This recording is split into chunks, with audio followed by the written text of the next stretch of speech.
Polemiche in piazza San Marco per la seconda giornata di acqua alta eccezionale a Venezia e per le mancate segnalazioni sull'evento.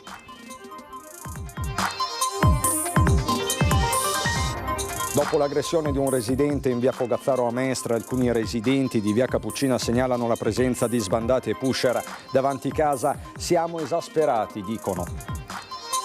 La legge Cartabia è una licenza per rubare. A dirlo Monica Poli, nota come Lady Pickpocket, scampata l'ennesima aggressione da parte di una borseggiatrice. In mattinata la ronda insieme a lei.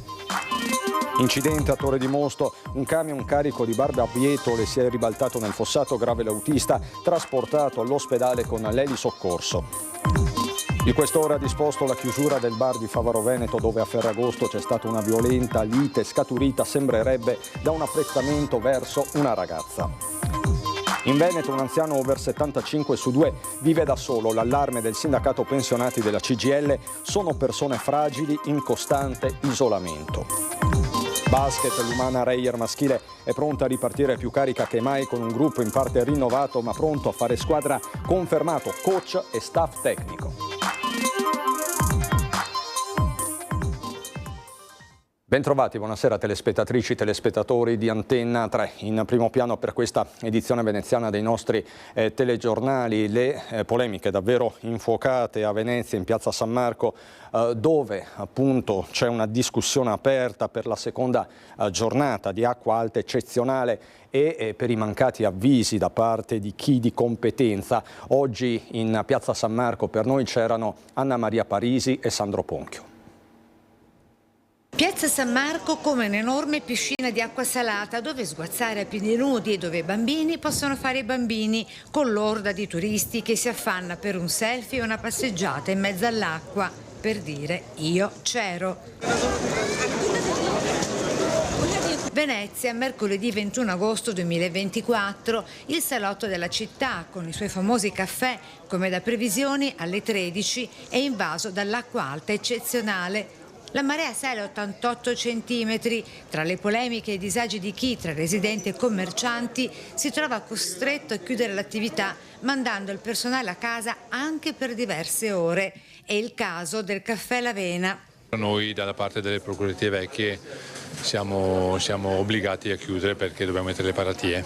Qui sotto i portici delle procuratie vecchie tutto è allagato. Noi essendo con 90 centimetri ce l'abbiamo sulla porta e dovendo mettere le paratie, ieri prima abbiamo chiuso 4 ore, oggi che chiamano un po' di più probabilmente sarà la stessa cosa. Piazza San Marco va protetta, oggi come ieri non ci sono state né le sirene per avvisare della marea record né le passerelle per tutelare residenti, anziani e turisti che rischiano di scivolare sulla pietra d'Istria. Così il presidente dell'associazione Piazza San Marco, che con tutta l'area marciana conta oltre 150 iscritti. C'è un po' di rabbia e dispiacere perché sappiamo esistere un sistema che è stato collaudato a luglio durante i concerti, che sono delle valvole che fanno sì che l'acqua non risalga dal basso e quindi la piazza sarebbe potuta rimanere all'asciutto. In questo modo avrebbe salvaguardato attività, cittadini e turisti che hanno il diritto di vivere la Piazza San Marco al meglio. Oltre al fatto che non sarebbe stato pericoloso, lo abbiamo visto ieri, una bambina è addirittura caduta in acqua. In un periodo quale questo d'agosto, cioè di massimo afflusso turistico, chiudere significa lavorare in perdita, privando del lavoro chi vive di questo e i turisti di un servizio, spiega Vernier. Chi risponderà dei danni dei commercianti registrati fino ad oggi? Guardi, non ne abbiamo ancora parlato, non so se da parte dell'associazione o delle singole attività ci sarà l'intenzione di procedere in questo senso. Il monito e l'appello al Ministero e Magistrato alle Acque è considerata la marea record prevista anche per le prossime ore. O si interviene sulle valvole e si tiene in asciutto la piazza, oppure se le acque sono eccezionali come avrebbero dovuto essere oggi a luna, bisogna pensare di utilizzare il Mose, perché è evidente che il cambiamento climatico e le alte maree sono sempre più frequenti. Polemiche in Laguna, esasperazione in terraferma dopo l'aggressione di un residente in via Fogazzaro. Alcuni condomini di via Cappuccina segnalano la presenza di sbandati e pusher davanti casa. Ilaria Marchiori. Ogni sera la stessa musica è qua. non cambia mai niente. Arriva la polizia, loro vanno via, dopo quando va la polizia loro tornano di nuovo qua. E la storia si ripete, come in via Cappuccina a Mestre, dove un residente del condominio Bandiera lunedì sera ha segnalato, caricando la foto sulla app YouPol della Polizia di Stato, la presenza di un tossicodipendente seduto sui gradini d'ingresso con un bastone in mano. È stato arrestato più volte, dicono dal condominio, ma continua a girare da queste parti e in via Piave perché qualcuno ogni tanto lo ospita. Dopo la rimozione delle impalcature che avevano creato una sorta di fortino per tossicodipendenti, pusher e sbandati, la situazione sembrava migliorata, ma non abbastanza evidentemente. Nonostante la situazione sia lievemente migliorata negli ultimi tempi, anche con l'installazione di telecamere di videosorveglianza, questa zona del condominio in via Cappuccina continua a essere rifugio per tossicodipendenti e sbandati. E i residenti hanno paura, soprattutto dopo la recente aggressione avvenuta in via Fogazzaro, dove un residente che ha cercato di mandare via alcuni sbandati che bivaccavano all'ingresso della palazzina è stato brutalmente aggredito. È un ritrovo che davanti qui ci sono i spacciatori di droga. Devi chiedere permesso se deve rientrare a casa, e con le pinze perché non sai con chi hai a che fare. Si beve, si usano stupefacenti, droghe, tutte quelle robe là. Adesso sono là, vicino al negozio, e dopo sera si trasferiscono tutti qua. Perché è più riparato, anche più fresco? Più fresco, magari anche dormono qua, sai? Non hanno alloggio, non hanno niente, purtroppo. La polizia li manda via, dopo loro tornano di nuovo. La legge Cartabia è una licenza per rubare, così oggi Monica Poli per tutti, Lady Pickpocket, scampata l'ennesima aggressione da parte di una borseggiatrice. In mattinata abbiamo fatto un giro, una ronda insieme a lei. Adesso è arrivato un aggiornamento dai cittadini non distratti via chat, sentiamo cosa ti dice. Se c'è una pattuglia subito a Rio Marin, ce n'è una sopra il ponte. Grazie. Mattinata di ronda a Venezia per stanare ladri e borseggiatori insieme a Monica Poli, consigliera di municipalità nonché portavoce dell'associazione Cittadini non distratti. Per tutti lei è Lady Pickpocket. Merceria è tutta zona borseggiatori, poi borseggiatori e borseggiatrici.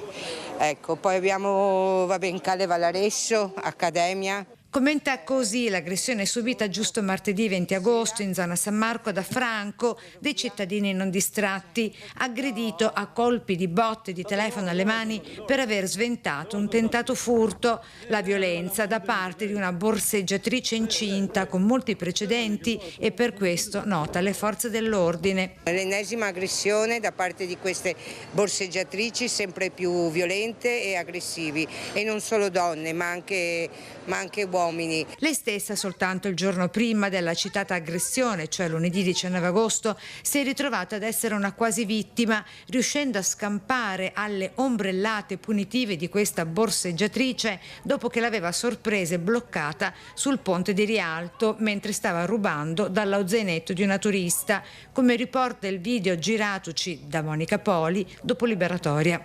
Borseggiatrici e borseggiatori contro i quali ora si schierano anche gli scatolettisti, sono anche loro a segnalarli a Lady Pickpocket. Perché nel momento in cui avviene il borseggio non si hanno i soldi per poter giocare alle scatolette. Esattamente, ne rimettono anche loro.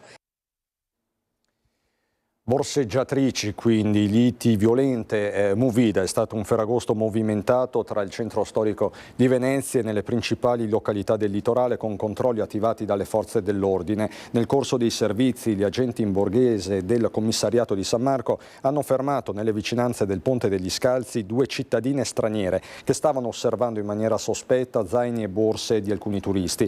Entrambe con precedenti, nei loro confronti è stato disposto il foglio di via obbligatorio da Venezia.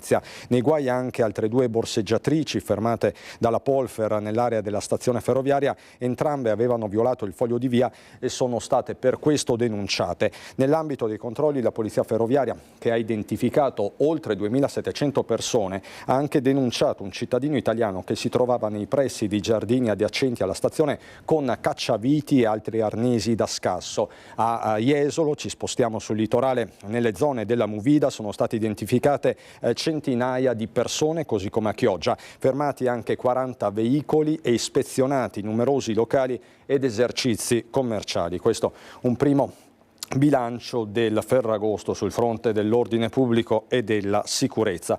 A tal proposito il questore di Venezia ha disposto la chiusura del bar di Favaro Veneto, dove a Ferragosto c'è stata una violentissima lite. All'indomani di Ferragosto era scoppiata una violenta rissa tra un gruppo di circa 7 persone e almeno 2, compreso il titolare, finite all'ospedale. Ora il questore di Venezia Gaetano Bonaccorso ha deciso di chiudere il bar 332 di via San Donà a Favaro Veneto. In quell'occasione, tra sedie e bottiglie che volavano, anche un amico del gestore che tentava di difenderlo ha rimediato una ferita alla testa.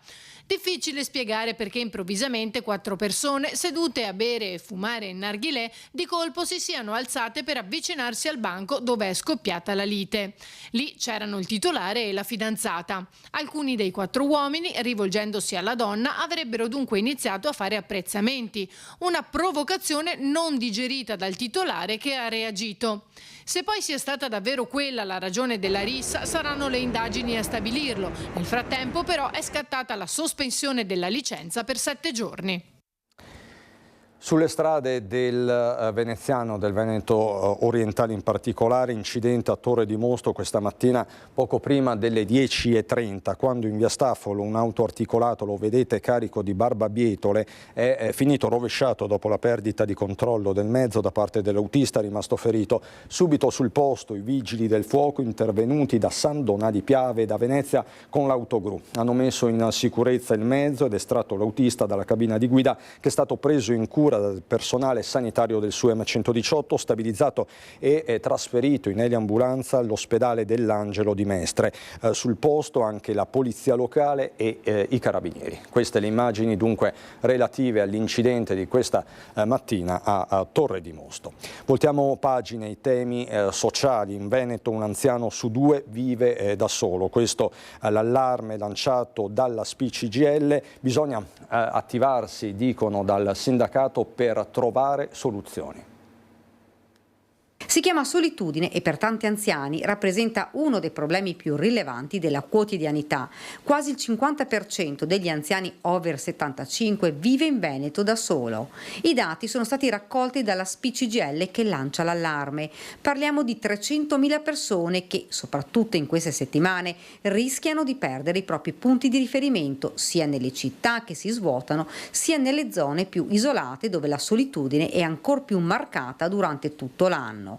Persone fragili, indifese, che fra l'altro rischiano di finire nel mirino di truffatori o ladri. I dati, provincia per provincia, sono sconfortanti. La situazione peggiore è quella di Belluno, con il 51,48% di anziani soli, seguita da Rovigo con il 50,81%. Le province anche più piccole, ma sono anche le province che hanno le persone più anziane, anche con età più anziana, e tra l'altro che vivono in territori dove possiamo dire sono praticamente al di là dei capoluoghi tutte aree interne, quindi anche spesso sprovviste da servizi di prossimità.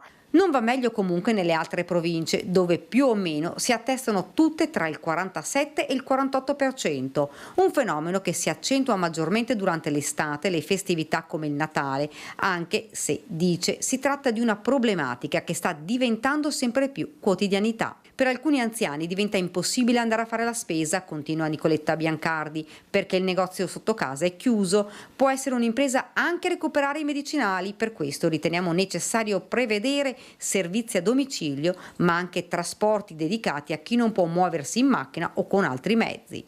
Insomma, bisogna trovare delle soluzioni. Noi appunto con i nostri strumenti, ma assieme anche alle altre organizzazioni sindacali, quindi non lo facciamo solo da soli, ci muoviamo su più fronti, appunto quello della contrattazione sociale e territoriale che facciamo con i comuni, con tutti i comuni del Veneto, ma anche con la Regione Veneto, ma anche collaborando appunto con le associazioni di volontariato e culturali.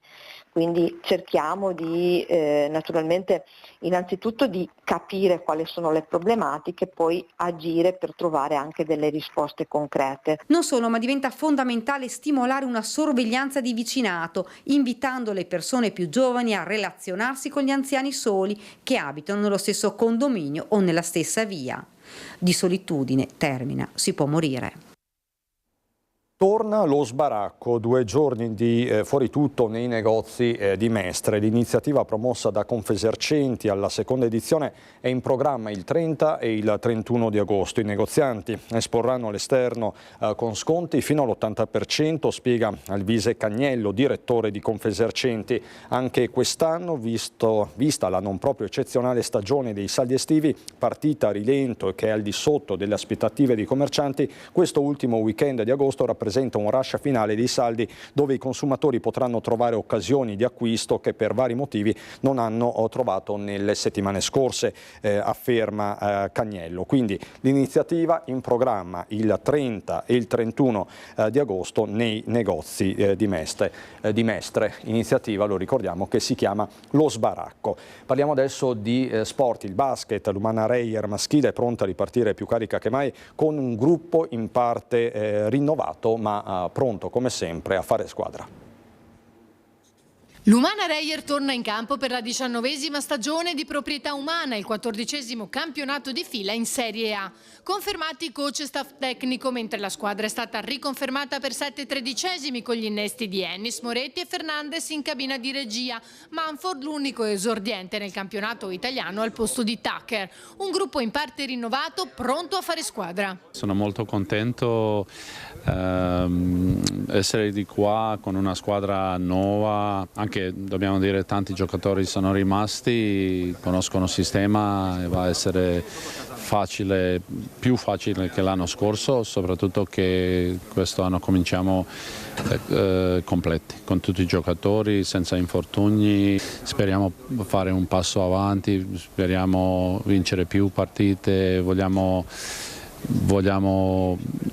semplicemente fare di più, però come si dice in inglese get better, migliorare, questa è una idea da sempre. Molto felice, molto entusiasta di iniziare questo nuovo percorso con i nuovi ragazzi o con quelli che sono rimasti dall'anno scorso, e molto ottimista perché comunque anche quelli nuovi molti li conoscevo, so che sono bravissimi ragazzi e ottimi giocatori. Sabato sarà svelata la campagna abbonamenti, mentre domenica la squadra salirà a Falcade fino a sabato 31 quando affronterà in amichevole Cividale. Primi appuntamenti ufficiali sabato 21 settembre a Casalecchio di Reno nella semifinale della Supercoppa italiana contro Milano. Mercoledì 25 l'esordio in Eurocup contro l'Aris Salonicco e 4 giorni dopo partirà il campionato col match casalingo contro Treviso.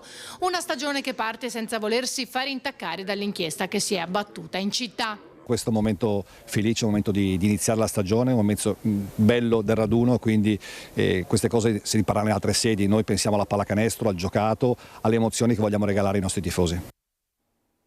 Chiudo con un aggiornamento, la linea ferroviaria tra Venezia e Trieste via Conegliano, quindi riguarda soprattutto la Marca Trevigiana ma non solo, e Udine è soggetta a disagi dalle 17:30 circa a causa di un guasto che ha provocato la cancellazione di alcune corse e ritardi previsti fino a 80 minuti. I convogli interessati, in tutta una quindicina, appartengono tutti alle categorie regionale e regionale veloce, quindi ritardi che si stanno accumulando sulla linea ferroviaria tra Venezia e Trieste via Conegliano. È tutto per il momento, subito dopo la sigla c'è il meteo, buona serata.